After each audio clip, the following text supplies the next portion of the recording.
Hands on Squirrel, Fist Cup Radio, 5365 Media here with Mr. Jay Rodriguez. I guess I should say the one and only Mr. Jay Rodriguez. How you doing, brother? Good. How are you? I'm good. I'm going to tell you, dude, I haven't caught up with you in a couple of years. It feels like since Worlds 2022.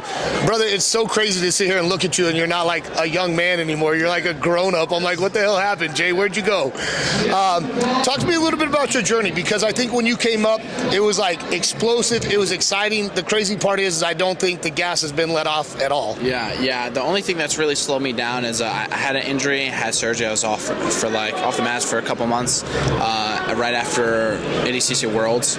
So that was the only time I really took a break. Aside from that, we've been staying busy, just competing as much as possible. UFC Fight Pass, who's number one, ADCC. So I was gonna say, man, you guys have been busy, and that's the one thing that B Team always does is you guys are always competing, always staying busy. I think it's the one thing I respect the most out of your guys' team is just the amount of hard work that goes into it. For you being here in Las Vegas at West Coast Trials, this is crazy, man. I mean, again, Mo and the team just continually put on, but this is a crazy event. Talk to me a little bit about how the first match went. First match, I don't even know how long it was. I just took the guy down, passed by body lock, and then mounted him in Mother's Milk. Finished with the Mother's Milk. I did that because Nicky Rod said it doesn't work, so I did it immediately to prove him wrong. Yeah. Dude, I love how you and your brother are always just doing things just to prove the other one wrong or just out of spite for the other one. Would you still say that Nick's probably the biggest guy pushing you to continually progress in your career?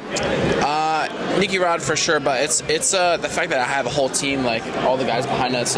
It's a group effort. You know, we all are at B Team for the same goal. You know, we all want to be the best in the world, so we're all collectively working towards that. It's not necessarily one person more than the other. We all want to be here.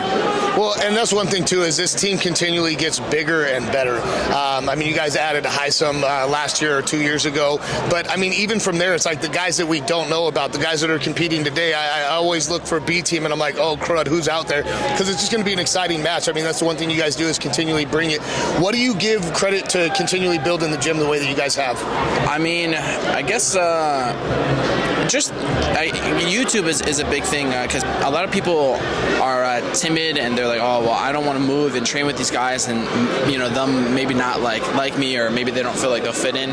So I think YouTube, the B Team YouTube has been blowing up, and it gives people a feel of the environment in the gym. It's a nice, healthy environment, but we all still push each other. So it's great for me. I thrive in that type of environment, and that's why we always have like new people coming in all the time. Yeah. Well, let's talk about you guys' ventures outside of the gym, because obviously your brother's got the jerky thing going on, which is amazing. Not saying that because I get paid, saying it because it's the truth. If you guys haven't tried it, order 5 packs because you can't pick a good flavor. I mean, that's the hard part, is like, what flavor do you pick? They're all great. But you've got your stuff going on too, and then you guys have the podcast. I mean, how do you find time to do everything, brother? I mean, a lot of times I'm especially in camp, I'm only training one session, but it's very, very high intensity, so I do have a lot of time to do other things, whether it's extra cardio or some sort of strength and whatever else. But yeah, I mean, there's always downtime, and we always, like, this career, you need to get going while you're fucking here, because I mean, it flies by. But yeah, you got to take advantage of the eyes on you. So we're trying to also doing things like my own podcast. I'm trying to force myself to get better at like public speaking and stuff, because I'm terrible at it. So speaking on the mic, speaking in front of the camera and stuff, there's always benefits from that stuff. Hey, you've always been pretty good with me, bro, so I have no complaints. Thank you. For sure. So let's talk real quick. Like, Jay, for you, what's obviously end goal is to medal this weekend and take gold. Is there anybody that you would want to see in the finals if you have it your way? There's no one that I want to see, I guess, but I would assume I haven't looked at the bracket at all. I don't know what seed I am or anything, but I would assume it would be me and Tackett in the finals. Tackett is very, very talented. Tackett or Elder, but I feel like Tackett can beat him this time around. But we'll see. Well, brother, either way, the bracket's stacked. I can't wait to watch you continue to perform and do what you do.